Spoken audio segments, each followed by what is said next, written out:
រួមភេទញឹកញាប់ជាប់ជាប្រចាំតើធ្វើឲ្យខ្ញុំឆាប់មានកូនលឿនដែរអត់ពីខ្ញុំអ្នកគ្រូសៃពៅចាភេទនេះយើងនិយាយអំពីការបង្កកំណត់បែបធម្មជាតិអញ្ចឹងបើសិនជាមានសំណួរជុំវិញការបង្កកំណត់បែបធម្មជាតិណាមក NFC មកខ្ញុំរីករាយនឹងឆ្លើយតបជូនបងប្អូនទាំងអស់គ្នាហើយតាក់ទងជាមួយនឹងការរួមភេទញឹកញាប់ជាប់ជាប្រចាំធ្វើឲ្យខ្ញុំមានកូនលឿនអត់ចម្លើយគឺមិនពិតនោះទេការដែលយើងមានកូនបាននោះមូលហេតុគឺវាកំណត់ទៅលើស្ត្រីថ្ងៃដែលស្ត្រីខ្ជាក់មេជីវិតរួមភេទតែមួយដងក៏អាចមានកូនបានដែរឧទាហរណ៍ថាថ្ងៃនេះស្ត្រីខ្ជាក់មេជីវិតញីបែកមេជីវិតញីខ្ជាក់មកចាំ1/3ចាំបកកណើតថ្ងៃហ្នឹងមានការរួមភេទភ្លាមចាមិនថាម្ដងអ្នកខ្លះមិនទឹកដាក់ទឹកកាមចូលពេញលេញផងក៏អាចមានកូនបានដែរឲ្យតែមេជីវិតញីនិងមេជីវិតឈ្មោលមានឱកាសជួបគ្នាហើយការបកកណើតដែរវាកើតឡើងរវាងមេជីវិតឈ្មោលមួយក្បាលនិងមេជីវិតញីតែមួយគត់តែមេជីវិតឈ្មោលរបស់បុរសនៅក្នុងទឹកកាមបញ្ចេញម្ដងបរិមាណ20លានក្បាលចាហ្នឹងសម្រាប់អ្នកដែលគាត់មានមេជីវិតឈ្មោលគ្រប់គ្រាន់ហើយមានគុណភាពដល់តែពេល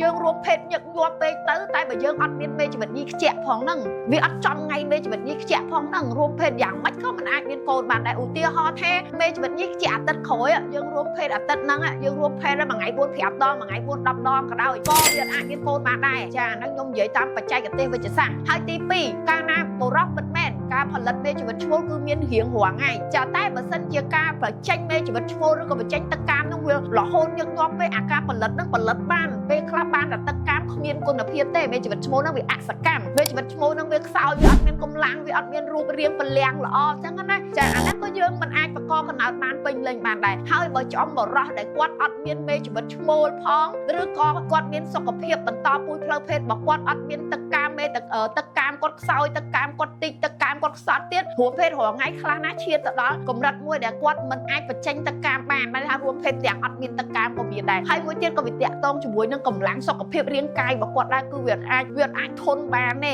អ្នកខ្លះគាត់ចូលច្រឡំគាត់ចង់បានកូនពេកគាត់រួមភេទជាប់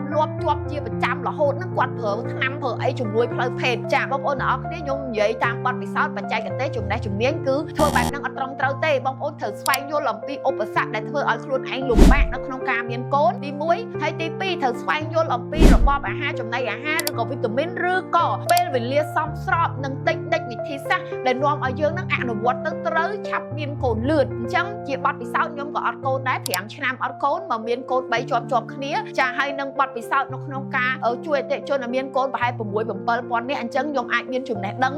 ទូលំទូលាយក្នុង